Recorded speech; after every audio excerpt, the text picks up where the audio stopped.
I was reading my newspaper the other day and I noticed there was a new treatment for men. It was called sack, back, and crack. I thought to myself, what the fuck is that? So I decided to look it up further. So I walked down the road to the little cyber cafe to look it up on the internet, and I had a cup of coffee, but I wish I hadn't, cause it tasted like shit.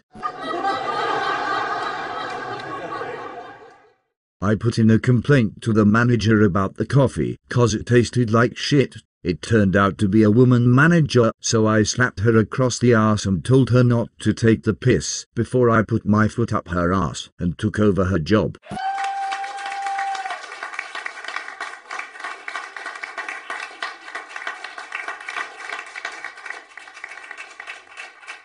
So anyway, back to my search, and apparently it was to do with getting your sack, back, and crack waxed. Well, I'm fucked if I knew, so I decided not to think about it anymore, cause it's just too painful to think about.